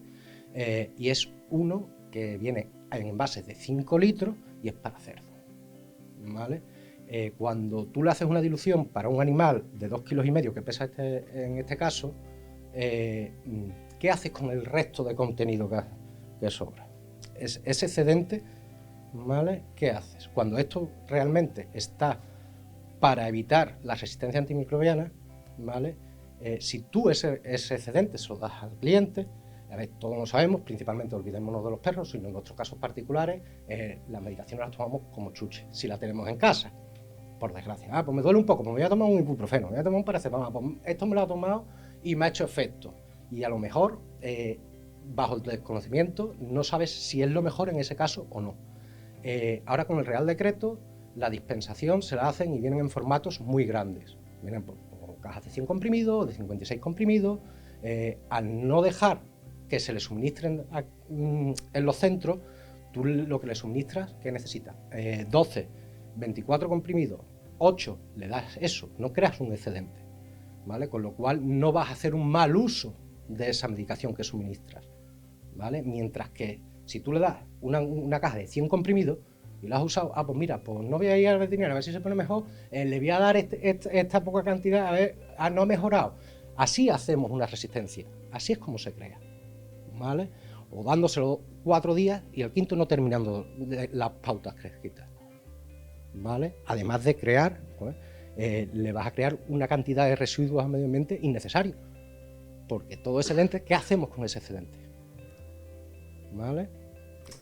Bueno, lo que está claro, José, es que en primer lugar hay que acudir al especialista en el caso de que el animal pues, se encuentre mal y en segundo lugar que hay que actuar pronto, en algunos casos antes que en otros, y que la vida del animal está en juego. Estamos hablando que están las vidas en juegos cuando son casos más extremos. Entonces, bueno, un llamamiento general también a las instituciones y a quien te pueda oír, que pueda hacer algo por cambiar esto, José. Tú como veterinario, que también lo que te he dicho te afecta también directamente como profesional y a tu trabajo. Muchas gracias. Eso, un mensaje de llamamiento para todas esas instituciones o ¿qué le dirías tú como profesional del sector? Primero, que a la hora de sentarse para regular esto, creo que deberían de contar, si no tener en cuenta, sino que formen parte de la misma mesa personas que no que sean cualificados, o sea, entiéndeme, no que sea simplemente veterinario, sino que también haya ejercido la profesión. Es bastante importante, porque si no has estado ejerciéndola, es complicado que puedas conocer de raíz todo, ¿vale? y dejarse aconsejar por ellos, que son los que ven el día a día y son los que te van a poder ayudar más a la hora de hacer una buena legislación, ¿vale? Y así habrá menos problemas. Pues José, esperemos que sea bueno, la decisión que se tome no afecte a la vida de estos animales ni tampoco a vuestra profesión y a vosotros como profesionales. Muchas gracias por atendernos en el día de hoy y por tratar esta polémica tan importante.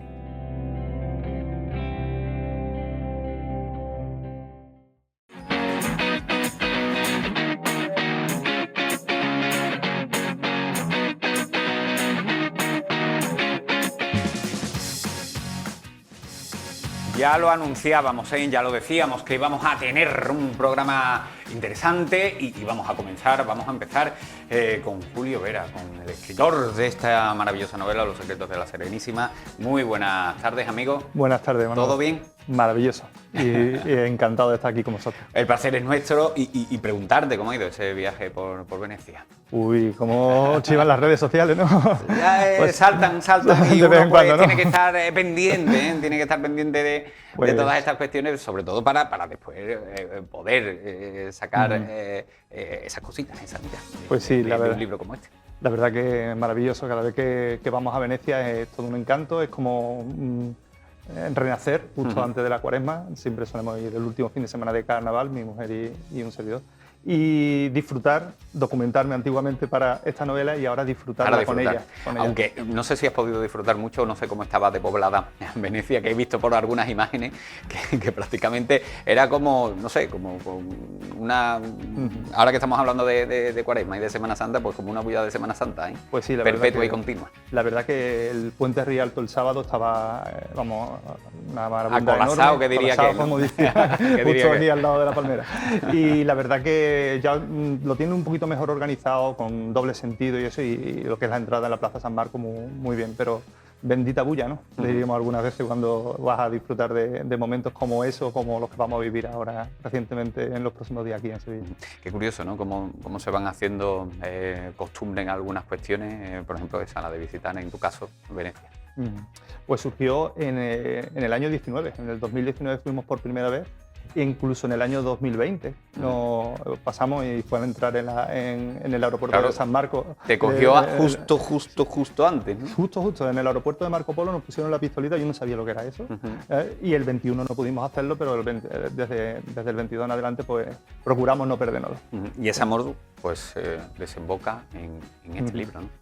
Pues sí, yo creo que hay mucho de amor por Sevilla en mi primera novela y mucho de amor por Venecia en esta segunda. Cuéntame un poquito, ¿qué vamos a encontrar, qué vamos a tener? Pues dos jóvenes sevillanos van a encontrar una relación que existe entre Sevilla y Venecia. Son dos ciudades que son muy parecidas, muy encontradas a lo largo de la historia. Son dos ciudades que sufrieron grandes plagas de peste, dos ciudades que fueron masacrados por los franceses por los distintos expolios, dos puertos comerciales importantísimos, y estos jóvenes pues, van a encontrar una relación entre ellos para descubrir, van a tener que viajar a Venecia, descifrar enigmas, intentar descubrir dónde se encuentran los objetos más importantes de la Serenísima, son los secretos de la Serenísima, que escondieron pues, justo momentos antes de que fueran invadidos por las tropas napoleónicas. ¿Es una continuación un poco de tu primera novela, de la No Congregación de la Granada? No exactamente, Manolo, no es una continuación, sino que los personajes principales son los mismos protagonistas de esta segunda novela. De hecho, la editorial fue requisito indispensable de que tú pudieras leer completamente la segunda sin necesidad de conocer ni siquiera los personajes de la primera. Porque obviamente tú lo quisiste así también, ¿no? O tú lo tenías ideado así, ¿no? De esa manera que se pudieran leer por separado, ¿no? Sí, ¿no? es lo suyo, y además hay muchos lectores que incluso cuando lo han terminado han tirado de la primera. Muchos periodistas, por ejemplo, que han escrito sobre mi novela en otros lugares, no de aquí, en Madrid, Getafe, incluso en León, que han terminado la novela e incluso en su reseña dicen esto tiene que tener un principio en el que hay muchos detalles que se han soltado en la segunda que pueden hilar muy bien si lees la primera. ¿Qué era la Serenísima, para aquellos que no lo sepan? Pues la República de la Serenísima, que es como se le llamaba a Venecia, era la gran ciudad del Adriático. Estamos hablando de una ciudad que no tuvo ningún tipo de invasión hasta que sucedió esta de los franceses. Y tenían unas reglas propias, incluso la propia Inquisición que quiso tener allí poder no lo tenía con el Consejo de los 10 y el Dogo. Yo creo que como Sevilla tenía sus dos caras de la misma moneda. Tenía la parte glamurosa, la parte que hemos visto en muchas películas de fiestas, patricios y todo lo que es la nobleza, y después mucha pobreza también. Es lo que en esa época, y bien tú has dicho, tanto poniendo a Sevilla como Venecia, el tener un puerto tan sumamente importante como era, en este caso en el Mediterráneo, pues hacen que todo confluya, que toda la importancia pues la adquieran bueno, más lejos. Sevilla era la capital del mundo, se convirtió en la capital del mundo, se convirtió en la Nueva York de nuestra época. Nuestro puerto era el puerto más importante del Atlántico, con las Américas ahí de fondo, claro. Mientras que ellos pues, estaban en el Adriático, en el Mediterráneo, como tú has comentado, eran el puerto más importante de comercio con todo lo que era la ruta de la seda, y no hablemos de las cruzadas todas partían de Venecia. Sí, porque era su puerto más cercano, era para partir y hacer viaje. Han pasado 2 años, ¿no? 2 años y poco, ¿no? Entre una novela y otra. Has tenido tiempo para reposarla, para meditarla, pero sobre todo para documentarte. Que en este caso, ¿cómo ha sido ese trabajo de documentación?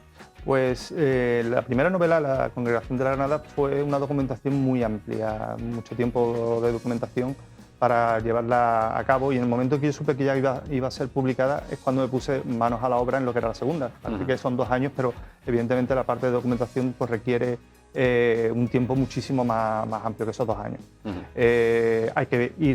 Hay que vivir, hay que mezclarse con los venecianos. Es decir, nosotros cuando vamos a Venecia nos disfrazamos en el carnaval, que yo he dicho una palabra que no debería decir, que es disfrazar. Nosotros nos vestimos para el carnaval, porque no gusta allí que se diga ese tipo de frases, efectivamente, sino que es un modo, una especie de ritual, además precioso, porque lo cuento en la novela de Los secretos de la Serenísima, el ritual tan magnífico que hay al amanecer, porque los verdaderos disfraces ven el amanecer en lo que es la riba de Scaglioni, que es la que tiene en la piazzetta, justo antes de entrar en la Plaza San Marco, y tiene de fondo lo que sale en la portada de mi novela, que es San Giorgio Maggiore, la isla de San Giorgio Maggiore. Entonces, ver amanecer ahí, mientras que están todos los fotógrafos haciendo fotos, además es un ritual, porque tú coges, llevas tu tarjeta... Pues fíjate que ese no lo sabía. Yo creía que era más un ritual de por la tarde, ¿no? De al amanecer. Lo hay en todo momento. Nosotros incluso hemos participado también en el concurso de la máscara più bella, la máscara más bella. También, evidentemente, allí los disfraces no se parecen en nada a lo que podíamos nosotros llevar. Pero no pretendas tú también puntuar, ya no ganar, puntuar, sino esto es como el Carnaval de Cádiz. Una agrupación sevillana no va a ganar, no creo yo que gane algún día. Bueno, algún día esperemos que sí, no creo que gane en el Carnaval de Cádiz. Pues esto 3/4 lo mismo. Igual. Pero la verdad que es una experiencia maravillosa, lo hemos hecho ya durante 3 años de participar arriba en el escenario y llevarte unos vídeos, porque graban un vídeo 3D, un recuerdo alucinante. Y entonces, pues fíjate que no sabía que se podía participar también en ese concurso de máscaras. Y también hay fiestas. O sea que depende del nivel adquisitivo que tú tengas y lo que vayas buscando en las fiestas. Pero imagínate, lo cuento todo en Los secretos de la Serenísima. Pues vamos a tener que ir corriendo para conocer esas cuestiones que se nos escapan muchas veces, que es verdad que vemos el Carnaval de Venecia, que lo admiramos enormemente, porque claro, es para admirarlo, pero hay muchos detalles, ¿verdad?, que se nos escapan. Por ejemplo, ese ritual de por la mañana. Además es precioso, porque ves amanecer, no hay prácticamente nadie, porque prácticamente los que están aquellos que están vestidos para el ritual, por así decirlo, y los fotógrafos, que es lo que he comentado. Sobre todo para evitar que haya muchas aglomeraciones, eso es perfecto. Ese día, esa hora es perfecta, ¿no? Supongo, ¿no? Desde luego. Y también es muy bonita la parte de por la tarde. También la parte del concurso, incluso cuando tienes alguna reserva para irte a cenar, nosotros nos vamos vestidos también, pues, para pasear por San Marco y ver de noche San Marco. Pero ahí también entiendo que esos trajes tienen que ser elegidos, que hay un protocolo, que no es como, por ejemplo, aquí, que te puedes disfrazar de cualquier cosa. No, y además llama mucho la atención. Eso no es una despedida de soltero, digamos, sino que vas vestido de época, de la época del 700, y los disfraces. Perdón, no te había dicho disfraces, los que son los vestidos, yo he dicho con los brocados, efectivamente. Y los gorros, las máscaras es también otro ritual para que a ti no se te conozca la máscara. Ellos utilizan, bueno, ellos y yo incluso, es una especie de pasamontaña en el que se maquilla la parte de los ojos para no saber diferenciar si es un hombre o una mujer incluso. Y hay muchas veces en el que te entra la duda. Claro, porque, te entra la duda. porque eran máscaras que no cubrían toda la cara, o sea que se podría distinguir y tienen que ir acompañadas pues, de esa malla o también de esa pintura, ¿no? Para que no se distinga.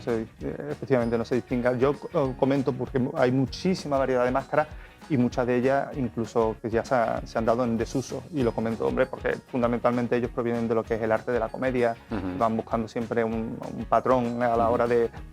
es como un protocolo a la hora de... Y qué curioso que se ha extendido popularmente y turísticamente hablando la máscara del médico, que es la más fea y la más horrible. Una de mis favoritas, la del médico de la peste, que uno de mis personajes también la llevan pues.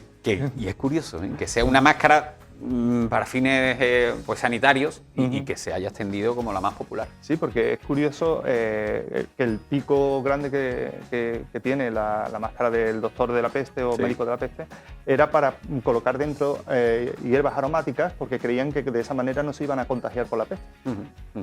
Que es lo curioso. Oye, te iba a preguntar, ¿qué papel juega Sevilla también en tu novela?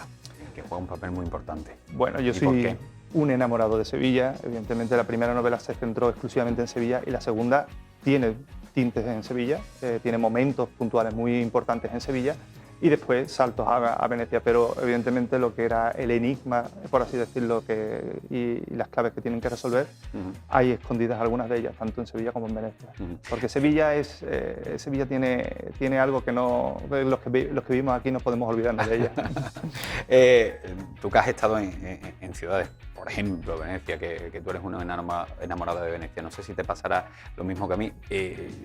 Yo soy un enamorado de Roma, a mí me encantaría tener un ático en Roma, pero yo no abandonaría Sevilla, no sé si a ti te pasa igual. Efectivamente, yo tampoco abandonaría Sevilla. Y mira que es una de mis ciudades favoritas y Venecia es otra belleza de ciudad, pero como la nuestra, no sé por qué, pero cuesta desarraigarse de cierto, de donde hemos crecido. Es decir, ahora mismo llega la Cuaresma y lo que está es mirando los naranjos para ver cuándo va a romper ese azar. Si nos deja la lluvia, Yo creo que ya le queda poco.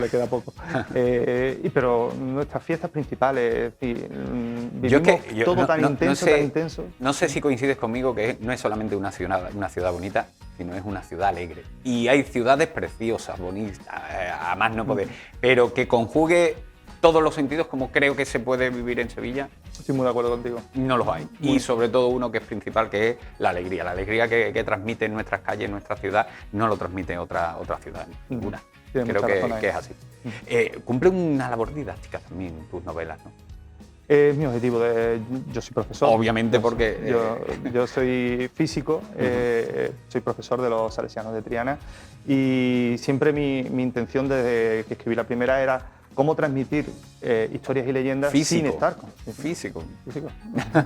Y mi especialidad es la de fundamental, la de atómica, nuclear y molecular. Muy relacionada con la literatura, claro que sí.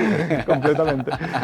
Y lo que intento es que el lector, y si es joven, más todavía, porque hay que hacer que se impliquen mucho más en la lectura, aprendan sin estar estudiando, es decir, sin que tú le des un libro de historia. Es decir, tú le hablas sobre la situación en particular de algunas de ellas, como por ejemplo aquí que hemos hablado antes, Tiziano, Tintoretto, quiénes eran, con la lucha que tenían entre ellos mismos allí en Venecia. Que conozcan lugares tan importantes como la Basílica de Santa María de Frari, donde está enterrado Tiziano, donde está el mausoleo del arquitecto Jesús Cánova, o la propia iglesia de Madonna del Orto, donde está enterrado Tintoretto. Vamos enseñando un poquito de las circunstancias de la ciudad, de las peculiaridades que tiene la ciudad. Les vamos enseñando cómo funcionan, porque allí no se llaman todas calles, están las calles, las fundamentas, los campos. Sí. Y quiera que no, es una manera didáctica de coger y que la gente aprenda. Aquí en Sevilla, pues evidentemente yo me tiro a la piscina con la cantidad de historias y de leyendas que tenemos. ¿Conocemos los sevillanos nuestra historia, nuestras leyendas, todo lo que tenemos? Porque creo que muchas veces no somos conscientes de la riqueza en cuanto a todo ese patrimonio que acaparamos, que tenemos en nuestra ciudad. Nos queda mucho por descubrir todavía y por aprender. Yo creo que una de las cosas que últimamente nos está ayudando a conocer mucho de la historia de Sevilla, aparte de programas como los vuestros, son las redes sociales. Las redes sociales últimamente están haciendo, sí, yo sigo muchas. Sí, descubres muchísimos detalles y dices, he pasado por aquí cientos de veces y no me he dado cuenta de este detalle. Pues eso, quiera que no, está contribuyendo a que conozcamos cada vez más nuestra ciudad. Yo creo que es importante, que son muchas las historias y bueno, paseando por Sevilla, que pronto volverá, hay que decirlo también, que pronto volverá con Nacho Sánchez, anteriormente con Isa Limón. Yo creo que Isa Limón dio a conocer muchísimas cuestiones, muchísimas historias, muchísimos rincones de nuestra ciudad, con Celina, que le mandamos también un saludo desde aquí, que eran desconocidas. Sí. Y pasamos, y como vamos tan rápido, como vivimos tan... Yo, por ejemplo, un detalle, el de la Granada en la calle Águila, yo lo decía, yo lo conocía porque lo conocía, pero hay otros que no conocía, pero lo comentaba a mis amistades y no eran conscientes. Y han pasado por allí, yo qué sé, la cantidad de veces. Era del Polígono San Pablo para entrar en el centro, pues imagínate la de veces que se pasa por esa zona. Y no lo conocían, pues, no sabían, no miraban hacia arriba y veían esa Granada ahí incrustada. Ese es el detalle, que yo creo que hay una Sevilla completamente distinta cuando caminamos por ella, inclinamos un poco el cuello hacia arriba. Porque hay edificios que tú dices, vaya obra de arte, y no me he fijado, o placas, mármoles que hacen recordatorios de alguna efeméride, no lo conocemos. Es así, es así. Tú es que, claro, compartes esa pasión que es tu ciudad, así es muy fácil escribir, porque realmente no tiene que ser, no da un agobio, ¿no? O no te encuentras agobio, aunque algunas veces, no sé si no va la línea por donde tú quieres y si te pasa eso también pasa. Hay veces que la inspiración pues no te llega, o tienes a los personajes encerrados en un callejón sin salida y no vas a hacer el típico recurso cinematográfico del Deus Ex Machina, que de pronto coge y lo saca como con un invento por arte de magia. Entonces tienes que buscar un poquito lo que es la creatividad, y esas cosas no es me voy a sentar delante del ordenador o delante de un folio y hoy va a surgir.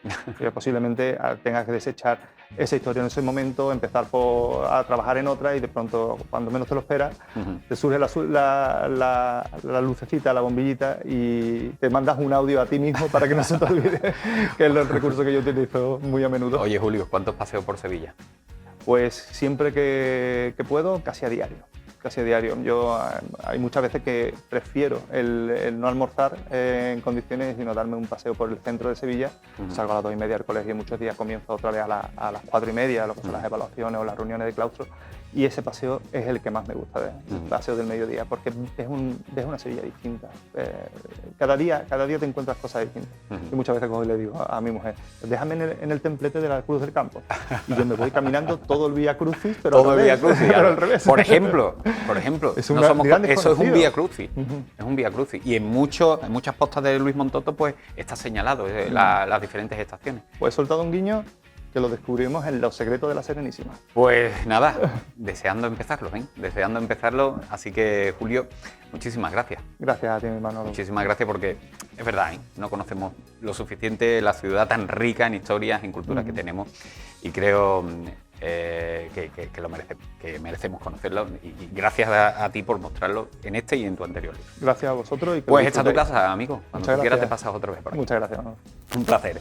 Bueno, pues vamos a seguir, avanzamos. Tenemos que conocer la actualidad de nuestro mundo, obviamente. No somos ajenos a todo lo que está ocurriendo, no somos ajenos a lo que está ocurriendo con los aranceles en Estados Unidos, y nosotros aquí queremos conocer también pues cómo puede afectar esas medidas a la economía sevillana, y por eso nos hemos marchado a la Universidad Pablo Delgado Vide para hablar con uno de sus catedráticos en economía, con José María Oquean, que ha atendido a Lidia, para que nos ponga también un poquito en conocimiento de cómo pueden afectar esos aranceles y cómo está ya aprovechando también la situación económica de Sevilla. Pues hoy nos acompaña José María Oquean, catedrático en Economía. Muy buenas, José María. ¿Qué tal? Encantado de estar con vosotros. Bueno, José María, venimos a tratar un tema que nos preocupa a la mayoría de la población y es esa posibilidad de que Estados Unidos imponga ese 25% de los aranceles para todos los productos de forma genérica que vengan de la Unión Europea. Nos gustaría que nos contase cómo nos afectaría a nivel de Europa y concretamente a nivel de nuestro país esa subida de aranceles. En primer lugar, lo que está haciendo es establecer una amenaza. O sea, porque todavía está retrasando aranceles, ¿no? Sobre todo con Canadá y con México. Europa la tiene ya en el horizonte y yo creo que al final lo pondrá, ¿no? Porque el problema que tiene Estados Unidos es que compra muchísimos más productos fuera de los que vende. Y esto lleva años y años y años haciéndolo. Normalmente un país no se lo puede permitir porque no puede pagar con su moneda, sino que tiene que cambiarlo por dólares o por oro o por divisas. Pero como Estados Unidos fabrica los dólares, esto se lo puede permitir todo el tiempo que quiera. Pero Trump ha llegado y ha dicho no, nos toman por tontos y aquí... Porque él, su visión que tiene de la política es como un negocio, ¿no? O sea, si yo gano, tú ganas, si tú pierdes, yo pierdo. Y si yo puedo ganar y tú perder, pues mejor, ¿no? Pero lo que no voy a tolerar es yo perder y tú ganar, eso no. Entonces ahí está un poco en esa dinámica. Entonces ha dicho, voy a empezar a poner aranceles a todos aquellos países con los que Estados Unidos le vende menos o que tienen además un sistema que los productos americanos los encarece. Y entonces con Europa dice una cosa que, claro, nosotros nos quedamos así sorprendidos, ¿no? Dice, es que Europa pagan IVA. Entonces los productos americanos cuando llegan a Europa pagan el IVA. ¿Por qué? Porque ellos no tienen IVA. Solamente algunos estados tienen el IVA. Entonces lo que dice es que artificialmente se encarecen los productos. Conclusión, todos los productos que ahora vaya a vender Europa a los Estados Unidos, les voy a poner un arancel del 25%. Igual que tú pones un IVA del 21%, pues yo te pongo un arancel del 25%. Y de esa forma igualamos. Los americanos en principio verán que son productos más caros y entonces comprarán productos americanos, que es lo que él pretende. Claro, esto, dicho así, puede ser, ¿no? Pero después eso hay que llevarlo a la práctica. ¿Se lo va a poner a todos los productos o a algunos? Yo creo que los más fáciles para ponérselo, y es lo que más le puede afectar a Andalucía y a Sevilla, son los productos agroindustriales. Porque eso es fácil de hacer. Y además a ellos seguramente tienen sustitutivos y pueden tener determinados... porque Estados Unidos es un país con una producción agrícola muy importante. Y entonces puedes decir, bueno, pues en vez de consumir el aceite o la aceituna de Andalucía o de Sevilla, pues que se consuma productos que sean de aquí. Claro, ahora los consumidores tienen que decidir si hacen eso o no. Si los americanos dicen, no, pues yo sigo comprando el aceite español, pues entonces lo que hacen es que pagan más ese 25% adicional y no pasa nada, pero lo lógico es que sí pase. Entonces vamos a perder una serie de exportaciones. También es previsible que ocurra en las industrias que exporten material metálico. Ya lo ha dicho que lo va a poner al acero, que lo va a poner al aluminio. Entonces algunas empresas que están en Andalucía, que exportan a Estados Unidos estos materiales, también lo pueden sufrir. Todo esto es de momento una amenaza, después lo tiene que llevar a la práctica, porque lo lógico es que si ellos ponen un arancel, nosotros también pongamos otro. Entonces entramos en lo que se llama la guerra comercial. Entonces la guerra comercial perjudica a unos y a otros, porque no es tan fácil decir, bueno, yo ahora no compro productos americanos y voy a comprar solo productos europeos. A lo mejor hay productos americanos que no me queda otra que comprar, porque son los únicos que los fabrican. Imaginemos todos los microchips y todos los semiconductores, etcétera, aunque vienen muchos de Asia, ¿no? Pero son a lo mejor sus empresas las que los venden. Entonces nos encontramos en una situación en que todo el mundo se desajusta un poco, y cuando pase un año, 2 años, otra vez se habrán ajustado los mercados. Pero mientras tanto va a haber incertidumbre y sobre todo va a haber empresas que lo van a sufrir.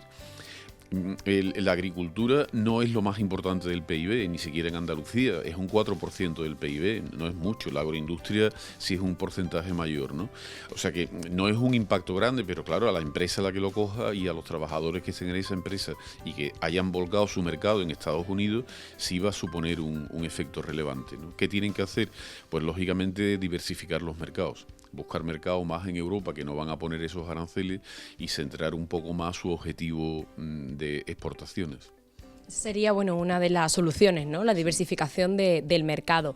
Me comentaba José María esos sectores que serían los más afectados por esta subida de los aranceles. Concretamente en Andalucía comentabas que sería el sector agroalimentario, el sector también industrial. Exacto. Hábleme un poco más sobre esos sectores afectados. Por ejemplo, todo el tema de la aceituna, que ya le puso un arancel a la aceituna negra, se lo puso en el otro mandato de Donald Trump, ¿no? Y el aceite puede ser otro de los productos que tenga también que se grave mucho, y después toda una serie de productos que tenemos envasados y tal, que son más fáciles, porque yo creo que los productos tempranos los exportamos más hacia la Unión Europea. Puede haber alguna excepción, ¿no? Pero por proximidad, por cercanía, toda la parte de Almería o de Murcia, de Granada, yo creo que eso va más a Europa, ¿no? Pero sí una serie de productos que nos ha costado mucho ganar mercado allí, incluso los vinos, ¿no? Aunque los vinos, yo creo que la parte más del vino andaluz, que ya en Andalucía se hace también el vino tinto y vino blanco, además de los olorosos tradicionales de Jerez, ¿no? Pues entonces también le va a afectar las empresas que hayan focalizado sus exportaciones en los Estados Unidos, sabiendo que es un mercado amplio, un mercado con una capacidad adquisitiva importante que valora, ¿no? Las mejoras de calidad que hemos estado haciendo, pues se pueden ver frustradas todas sus estrategias de todos estos años, ¿no? Y esto es un poco lo que inquieta, ¿no?, al mundo empresarial. Todavía no sabemos qué es lo que va a pasar. De momento lo que están haciendo los americanos es importar muchísimo. O sea, sabiendo que va a haber aranceles, están comprando muchísimo. Y esto en principio va bien, ¿no? Pensando que después va a haber limitaciones y se va a cortar. Lo que pasa es que lo que vaya a hacer Trump, yo creo que no lo sabe ni él, sino que va día a día estableciendo un proceso de negociación. Entonces él manda señales, por un lado dice, pues me quiero quedar con Groenlandia, el canal de Panamá es mío, el no sé qué, no sé cuánto, la gente se queda un poco desconcertada, después establece amenazas, os voy a poner un arancel del 25% a esto y aquello, porque no sé qué y porque no sé cuánto, y después estarán las acciones, lo que realmente haga. Entonces todavía no estamos viendo lo que realmente va a hacer, pero yo creo que tampoco lo tiene claro, sino que según como vaya viendo que van reaccionando los distintos países y los distintos sectores y los distintos agentes políticos, pues él va a ir modelando el tema, ¿no? Ayer, por ejemplo, comentó que seguramente entrábamos en una recesión, ¿no? Y las bolsas pues se hundieron y todo eso, ¿no? Y hoy seguramente sale y dirá que no es para tanto, que bueno, que sí, que se puede hacer un ajuste, pero que no es una recesión como para que las bolsas caigan y tal. Y le da igual.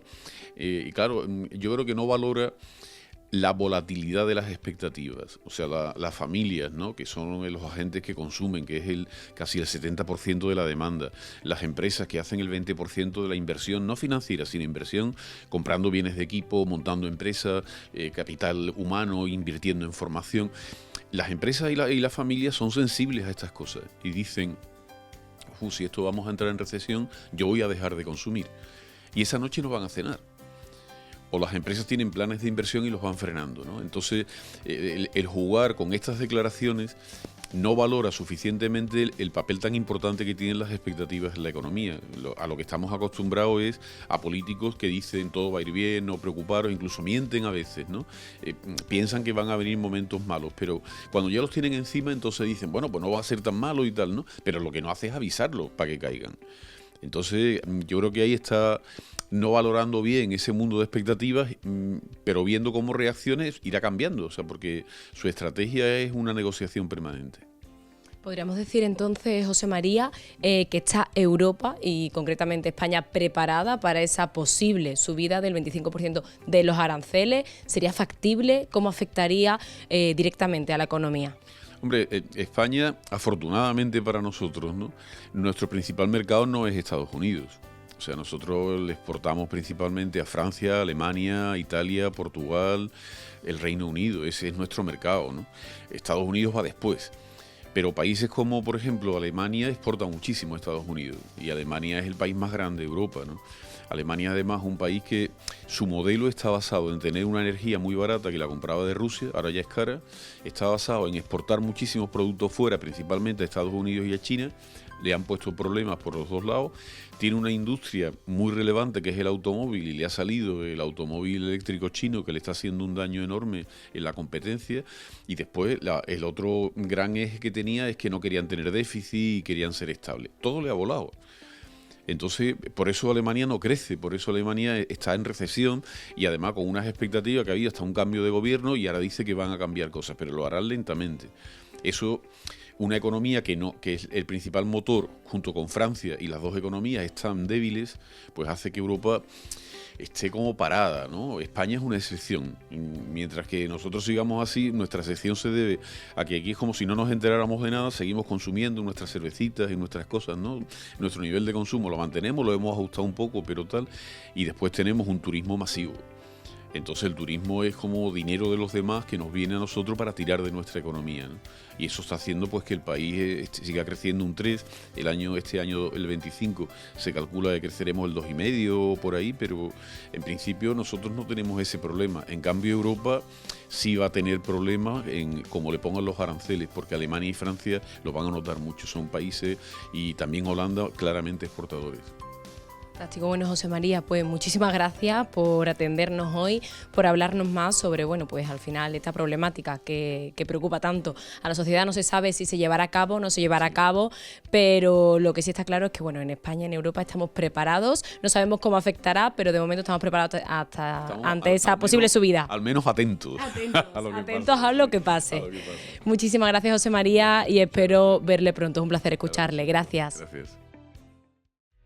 Bueno, pues espero que hayan disfrutado del programa de hoy. Ya lo habíamos anunciado, que era un programa muy literario con estos 3 autores que han pasado por el plató de Sevilla TV para presentar sus respectivos libros. Y ahora pues toca despedirnos, que pasen una muy buena tarde, que pasen un buen fin de semana, y el lunes volvemos nuevamente a las 6 de la tarde aquí en Sevilla TV con nuevas cosas, nuevos contenidos y sobre todo un programa bastante importante, el que les tenemos preparado para el próximo lunes para abrir la semana. Sin más, nos marchamos. Un saludo, hasta luego.